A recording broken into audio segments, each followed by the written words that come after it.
Chaque jour, Charles et Carole vous présentent la leçon de l'école du sabbat.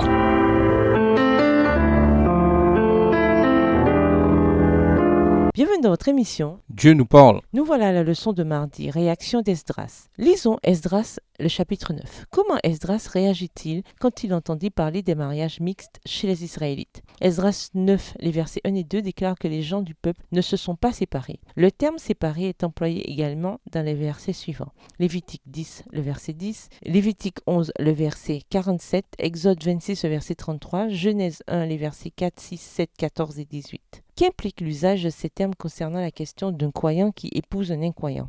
Esdras 9. Après que cela fut terminé, les chefs s'approchèrent de moi en disant: Le peuple d'Israël, les sacrificateurs et les Lévites ne se sont point séparés des peuples de ces pays, et ils imitent leurs abominations, celles des Cananéens, des Héthiens, des Phérésiens, des Jébusiens, des Ammonites, des Moabites, des Égyptiens et des Amoréens. Car ils ont pris de leurs filles pour eux et pour leurs fils, et ont mêlé la race sainte avec les peuples de ces pays. Et les chefs et les magistrats ont été les premiers à commettre ce péché. Lorsque j'entendis cela, je déchirai mes vêtements et mon manteau, je m'arrachai les cheveux de la tête et les poils de la barbe, et je m'assis désolé. Auprès de moi s'assemblèrent tous ceux que faisaient trembler les paroles du Dieu d'Israël, à cause du péché des fils de la captivité, et moi je restai assis et désolé jusqu'à l'offrande du soir. Puis, au moment de l'offrande du soir, je me levai du sein de mon humiliation avec mes vêtements et mon manteau déchiré, je tombai à genoux, et j'étendis les mains vers l'Éternel mon Dieu. Verset 6, et je dis: Mon Dieu, je suis dans la confusion, et j'ai honte, ô mon Dieu, de lever ma face vers toi,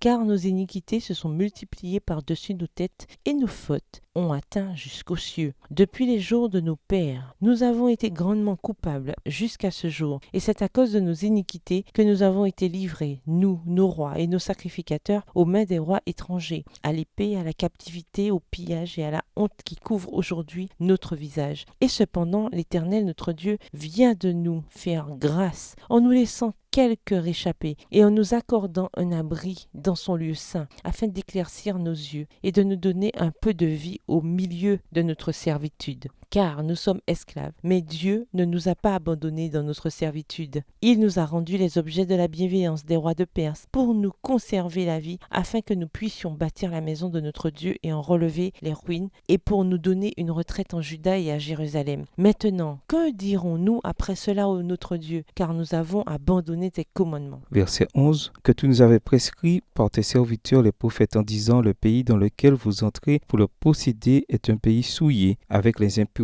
des peuples de ces contrées, par les abominations dont ils l'ont rempli d'un bout à l'autre avec leur impureté. Ne donnez donc point vos filles à leurs fils, et ne prenez point leurs filles pour vos fils, et n'ayez jamais souci ni de leur prospérité, ni de leur bien-être. Et ainsi vous deviendrez forts, vous mangerez les meilleures productions du pays, et vous le laisserez pour toujours en héritage à vos fils. Après tout ce qui nous est arrivé à cause des mauvaises actions et des grandes fautes que nous avons commises, quoique tu nous aies pas, ô notre Dieu, punis en proportion de nos iniquités, et maintenant que tu nous as conservés, c'est réchappé. Recommencerions-nous à violer tes commandements et à nous allier avec ces peuples abominables? Ta colère n'éclaterait-elle pas encore contre nous jusqu'à nous détruire, sans laisser ni reste ni réchappé? Éternel Dieu d'Israël, tu es juste, car nous sommes aujourd'hui un reste de réchappé. Nous voici devant toi comme des coupables, et nous ne saurions ainsi subsister devant ta face. Lévitique 10, verset 10, afin que vous puissiez distinguer ce qui est saint de ce qui est profane, ce qui est impur de ce qui est pur.